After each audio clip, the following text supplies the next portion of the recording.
I thought planning my dream wedding would be the happiest time of my life. Until my mother told me to cancel it. Because my sister, the golden child, couldn't handle my happiness. That's when I realized I wasn't losing a family. I was finally seeing the truth. Before we go into this story, if you love intense family drama that will keep you at the edge of your seat, please do well to subscribe to our channel. My name is Jame, and for most of my life I believed love and loyalty were unconditional, especially when it came to family. But what I've learned is that some families only offer selective love. And sometimes choosing peace means breaking away from the people you thought you needed the most. If you're watching this, tell me in the comments, have you ever felt like the outsider in your own family? Where are you tuning in from? I'd love to know who else out there understands this kind of heartbreak. Because this isn't just a story about a ruined wedding. It's about how I uncovered decades of betrayal. And why walking away became the most powerful thing I've ever done. It all started the moment I got engaged to the love of my life, Alex. We'd been together for 4 steady, beautiful years. We weren't flashy, we weren't dramatic. We were just real. He made me feel like I mattered. Like I was seen. Which was more than I could say for my own mother. The day we announced our engagement, I sent a group text to my family. Something simple, something joyful. A photo of the ring. A message, he asked. I said yes. I was buzzing with excitement, waiting for the love to pour in. But what I got was silence.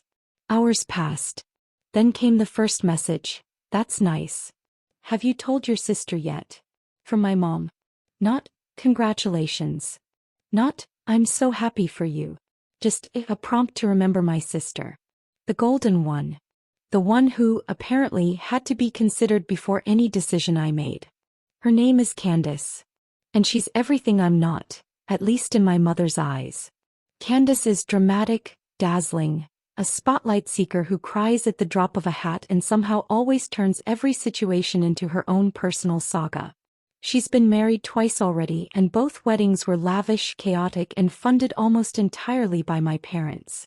Me. I wasn't asking for a dime. Just their presence. Their blessing. A little bit of joy on my behalf. But even that apparently was too much. The next phone call I got from my mom changed everything. She told me, point blank, that having my wedding in the spring would be insensitive. Candace had just gotten divorced, she said. She was emotionally fragile. And my big happy wedding would be like a slap in the face. As if my happiness was a personal attack on her. As if I needed to put my life on hold, yet again for someone else's drama. But this wasn't new. Not really. I grew up in Candace's shadow. At every birthday, holiday, or family dinner, if Candace cried, we all walked on eggshells. If she didn't get her way, the world stopped spinning. Me. I was the fixer. The quiet one. The easy child. Which, in my mother's world, translated to invisible. So when I heard those words, you should cancel or postpone the wedding for your sister's sake. I didn't cry. I didn't scream. I just stood there, frozen. It wasn't just about the wedding anymore. It was about every time I'd been told to shrink myself so Candace could shine. Every time my achievements were ignored, my needs dismissed, my voice silenced. Also, the golden child could keep her crown. And now, the biggest moment of my life was just another casualty in the long war for my mother's approval. That night, I stared at the guest list, my hands shaking. Their names were there: Mom, Dad, Candace. People who were supposed to love me, support me, be happy for me. And all I could feel was grief. Not over the wedding, but over the realization that I had built my life trying to win people who had no intention of ever seeing me. That was the moment something inside me cracked. I didn't cancel the wedding, but I did make a change. A quiet one at first. I removed 3 names from the guest list. Then I texted my mom. No drama. No tears. Just one sentence. I've decided to have the wedding with people who are happy for me. I hope you understand. There was silence for a full day. Then the backlash came like a tidal wave. Accusations. Guilt trips. Family is everything. Blood is thicker. You're being cruel. And of course, how dare you do this to your sister? But I didn't back down. For the first time in my life, I didn't explain myself. I didn't ask for permission. I just chose me. And that's when things got ugly. Because my mother wasn't going to take no for an answer. Not when her golden child was crying. Not when she couldn't control the narrative anymore.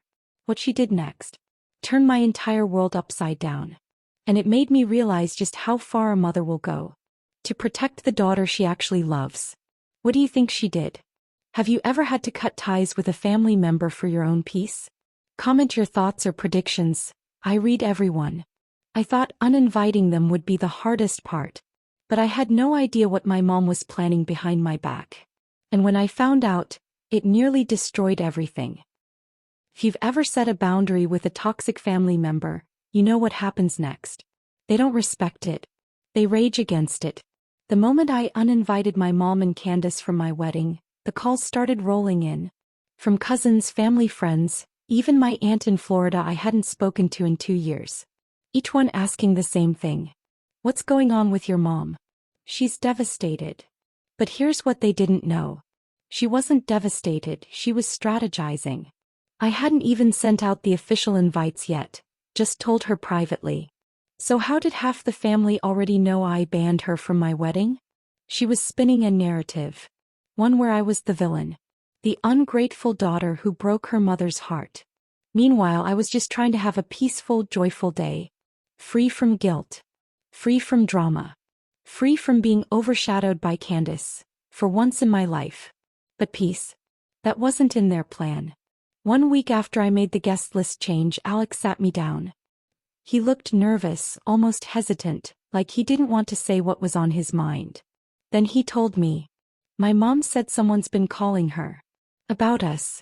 About the wedding. Someone anonymous. No name left. Just a concerned relative. The message? That I was being emotionally unstable. That I had a history of jealousy toward my sister. And that I was lashing out by excluding people from my life. My future mother-in-law was being warned about me. Let that sink in. My mom, or Candace, or both were trying to poison the one part of my life they didn't control. Alex stood by me, of course. He saw right through it. But that moment shattered something in me. This wasn't a cold shoulder. This was sabotage.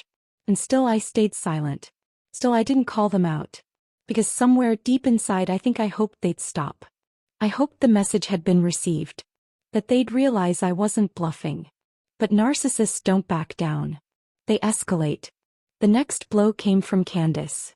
She posted a photo on Instagram. Just a blurry sonogram image captioned. Sometimes life surprises you. Can't wait to meet you, little one. The internet exploded with congratulations. I stared at the screen, heart pounding. Could it be real? After 2 failed marriages and years of chaos, was she actually pregnant? Or was it a stunt? The timing was too perfect. Just weeks before my wedding. The attention, the comments, the flood of sympathy, it was all back on her. Then my mom commented. She's been through so much. She deserves this joy. Unlike some people. The message was clear.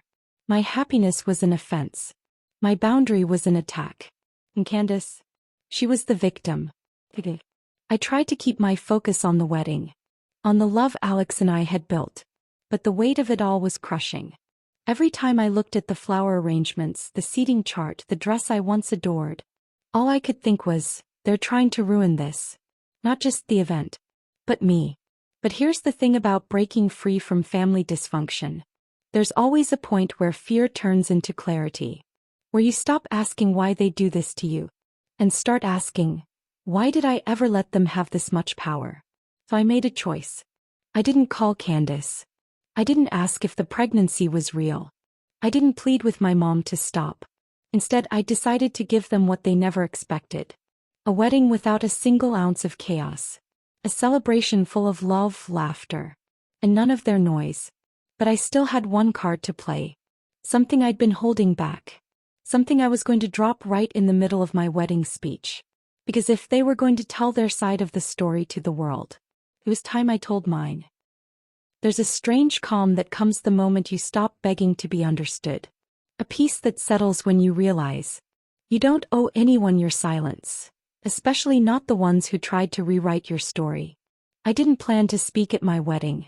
Originally, Alex and I had decided on a quiet thank you toast, maybe a few heartfelt words about our journey together. But after everything my mother and sister had done to steal the spotlight, the sabotage, the lies, the emotional manipulation, I knew I had to reclaim my voice. Not with anger, not with vengeance, but with truth. The night before the wedding, I rewrote my toast. Not out of spite, but out of clarity. Because for the first time in my life, I was no longer scared of what people would say. I was finally ready to speak, even if my voice shook. The ceremony was beautiful. Sunlight streaming through the trees, Alex's hand steady in mine. We said our vows. We kissed. And for a brief moment, the pain of the past felt like a distant echo. But it wasn't over. Not until I stood at that mic. After dinner, the lights dimmed and I took the microphone in hand. The crowd quieted.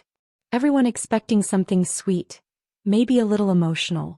What they got instead was the story I had buried for decades. I started by thanking our guests, our friends, Alex's family, who had embraced me in ways my own blood never had. Then I said something that made the room sit still. I used to believe that love meant shrinking myself, staying quiet, letting others shine even when it left me in the dark. The air changed. People leaned in. I thought if I was easy enough, small enough, quiet enough, I'd finally be seen. That if I just kept giving, eventually someone would give back. I paused. I could feel my heart pounding through my ribs. But that's not love. That's fear dressed as loyalty. The silence in that tent was deafening. I want to thank every single one of you here tonight. Because your presence means you're here for me and Alex.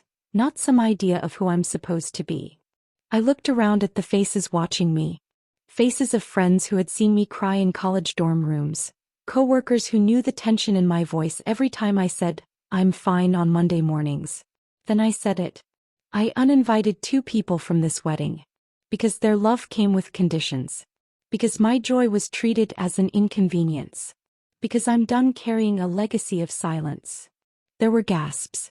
Whispers. One of my cousins turned to another with wide eyes, clearly connecting the dots. And then I said the part one never thought I'd say aloud. My mother and sister aren't here tonight. Not because I didn't want them, but because they made it clear my happiness was too much for them to handle.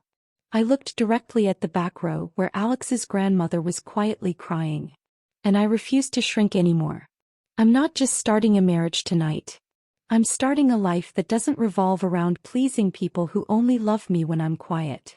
The applause started slowly. But it grew. Not thunderous. Not explosive. Steady. Like people weren't just clapping for the speech, but for the courage it took to finally say it. What I didn't know was that someone in the audience had recorded the whole thing. And by morning it would be all over social media. A clip titled, "Bride Calls Out Toxic Family in Wedding Speech, Leaves Guests in Tears." Because while I was still basking in the afterglow of that speech, still holding Alex's hand, still smiling through the tears, my phone buzzed. A text from a blocked number. No words. Just a photo. Photo of my speech. Printed out. With red marker scrawled across it. "You'll regret this." And I knew exactly who sent it. There's a part of you that hopes, after you speak your truth, that the worst is behind you. That maybe, just maybe, the people you finally walked away from will retreat quietly, lick their wounds and move on. But when people lose control over you, they don't always let go. They attack. I woke up the morning after our wedding with puffy eyes, a sore throat from crying and laughing all night, and a sense of freedom I had never known before. Until I checked my phone. A few texts from friends saying things like, "Are you okay?" and "Don't read the comments." My stomach dropped. Comments. I opened Instagram and it hit me like a tidal wave. A video, posted by my cousin, of my wedding speech had gone viral. At first, the response was overwhelmingly supportive. Thousands of likes. Strangers commenting. Finally, someone calling out toxic family at their own wedding. "She's so brave. I wish I had done the same." But then, the tide turned.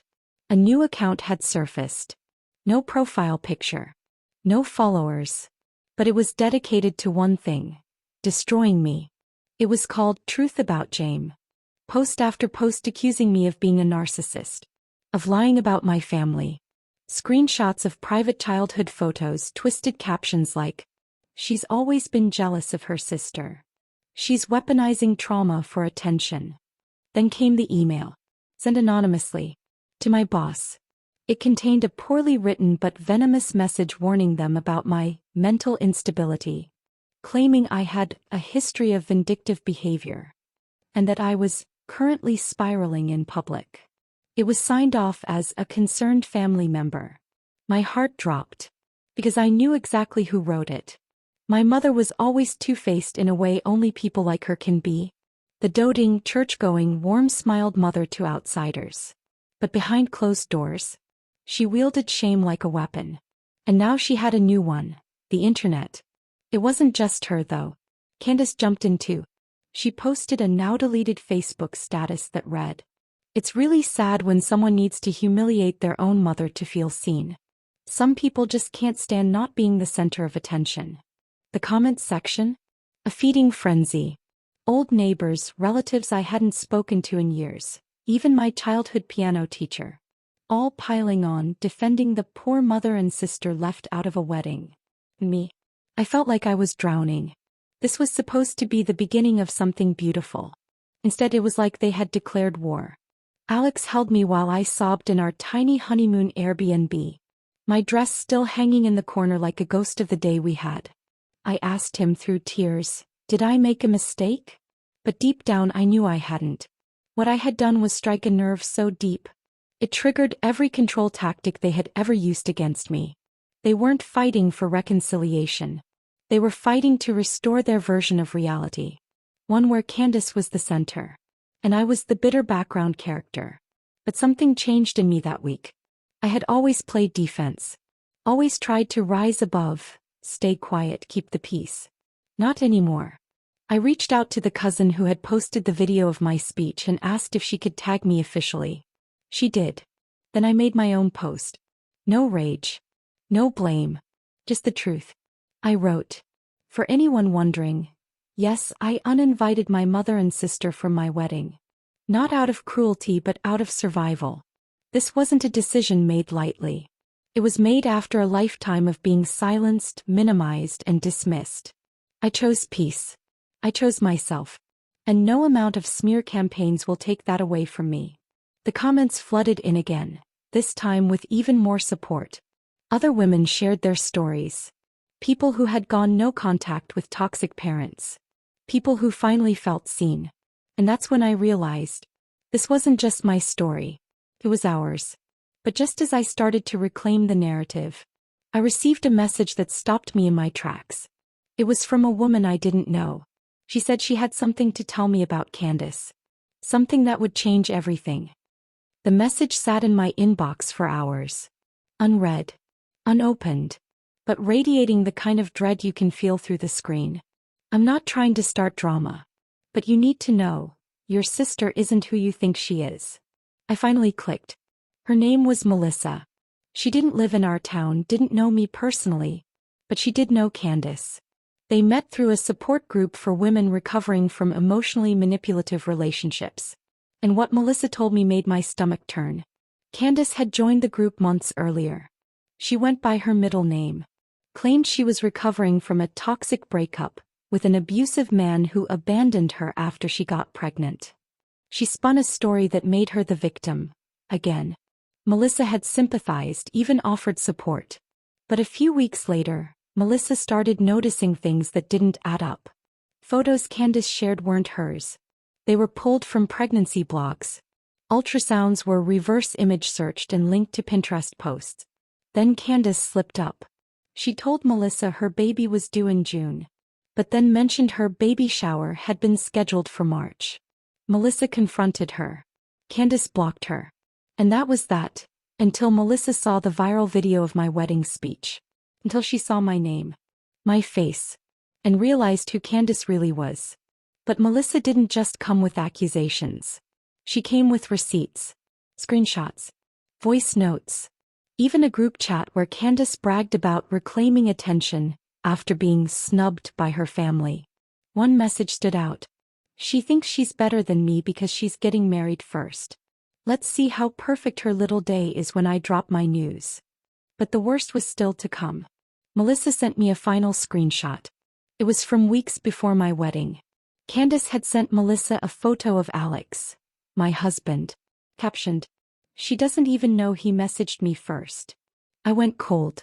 I stared at that message, heart pounding, unsure if I was reading it right. Could it be a lie? Another twisted manipulation? But the timestamps lined up. I confronted Alex gently, carefully. He looked at the screenshot and immediately said, "I've never messaged her. Not once. She DM'd me after we got engaged, remember? And I did." A vague message he brushed off at the time, thinking it was harmless. But now I realized, it was bait. Candace wasn't just jealous of my spotlight. She wanted to poison it. Destroy it. In any way she could. I sat with that truth for hours. This wasn't sibling rivalry. This wasn't family dysfunction. This was hatred dressed as hurt feelings. This was a mother who enabled it. A sister who manipulated it. And a history of being the scapegoat finally catching fire. But here's the part they didn't expect. They didn't know how strong I'd become. Because this time I didn't cry. I didn't spiral. I documented everything. Every fake pregnancy post.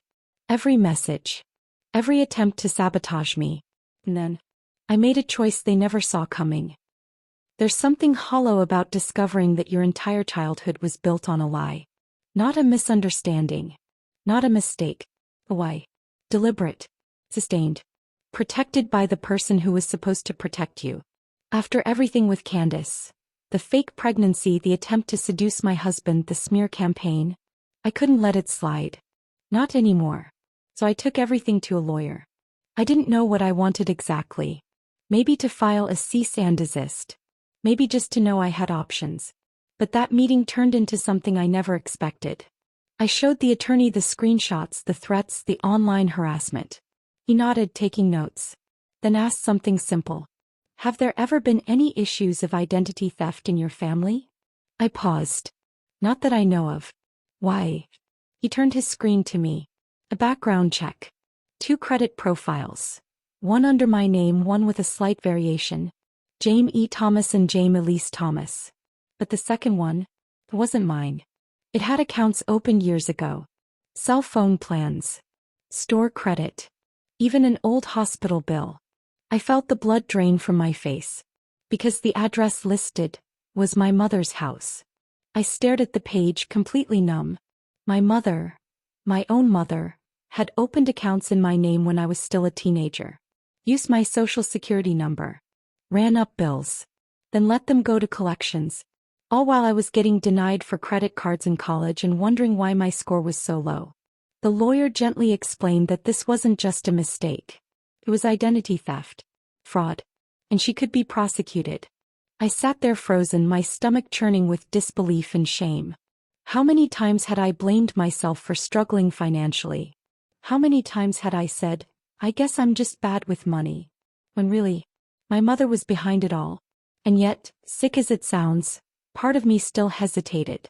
Do I really want to press charges against my own mom? But that question faded when I remembered all the times she told me I was selfish. All the times she told me Candace deserved more because she needed more. All the times I had begged her for help, while she was using my identity behind my back. It was never about favoritism. It was about control. The lawyer gave me a few options. Send a formal demand letter. Report her to the credit bureaus. Or, if I wanted, pursue criminal charges. I chose the first 2. I didn't want revenge. I wanted freedom. I filed the reports. I froze my credit. I reclaimed my name. But when my mother received that demand letter, all hell broke loose. She called me 17 times in a row. Left voicemails crying, begging, raging. One message chilled me to the bone. "You ungrateful brat. After everything I did for you. You think you're better than us now? Don't forget who fed you. I made you. I can break you." And that's when it clicked. It was never about love. It was never even about Candace. It was always about ownership. She saw me as something she built. A product. A resource. Not a daughter. I didn't respond. I blocked her number. But I saved those voicemails. Because deep down I knew. This wasn't the end. Not yet. I never expected to see my father's name again. He died when I was 15. And in my memory he was a quiet man. Loving. Present, but somehow muted by my mother's overpowering presence. He always told me I was strong. That I saw things clearly. At the time I thought he meant my eyesight. Now I realize, he meant them. The certified letter arrived the day after I froze my credit and filed the fraud reports. Inside. A formal notice that my mother was suing me for emotional distress, slander, and irreparable damage to the family reputation. I could barely breathe. But that wasn't the part that made me sit down and cry. Included in the envelope, almost as an afterthought, was a stapled copy of my father's will. It wasn't new. It had been written a year before his death. But I had never seen it before. Not once. In my mother's lawsuit, she claimed that I had exploited family matters for attention, including inheritance disputes. But the truth? She had hidden the will from me entirely. As I read, my hands started shaking. Because the will explicitly stated that half of his estate, including a paid-off piece of property, was to go to me. Not to Candace. Not to my mother. To me. He had left me a letter too. Tucked in the back. Read. James, if you're reading this, it means your mother finally let this see the light. I want you to know I always saw you. You were never second best even when the house made you feel that way. You have a good heart. Don't let it get crushed. Take what's yours and build something better. I collapsed onto the floor. As now it made sense. Why my mother always insisted there was nothing left. Why she said Dad forgot to file things properly. Why she had always discouraged me from asking questions about money after he passed. She had stolen my inheritance. Not just my credit. Not just my dignity. But the one last thing my father tried to give me. And she buried it for over a decade. I gave the will to my lawyer. He verified it. It was legally binding. The case she filed against me? He countered it. And added a claim of inheritance fraud. I wasn't just defending myself anymore. I was reclaiming what was mine. The next few months were a blur of paperwork, legal calls, and emotional unraveling. But eventually, she withdrew the lawsuit. Candace deleted her fake accounts. The smear campaign fizzled out. Because when the truth comes out, it burns away everything fake. I sold the property my father left me. Not out of spite, but because it felt like dead weight from a life I was finally shedding. With that money, Alex and I bought a small home of our own. Quiet. Peaceful. Ours. I never heard from my mother again. Not when the lawsuit ended. Not when the fraud was reported. Not even when I won. And honestly, that silence was the real freedom. Because I didn't need an apology. I didn't need reconciliation. I just needed to know that the story she tried to write for me wasn't the one I had to live. I got to write my story. One where boundaries aren't betrayal. Where walking away isn't weakness. And where surviving your family is a strength no one can take from you. Have you ever had to walk away from family to find peace? Or stood up for yourself when the cost felt too high? Tell me your story in the comments. I read them all. And if you've been through it too, just know, you are not alone. Thanks for coming on this journey with me. And remember, sometimes breaking the cycle is the bravest thing you'll ever do.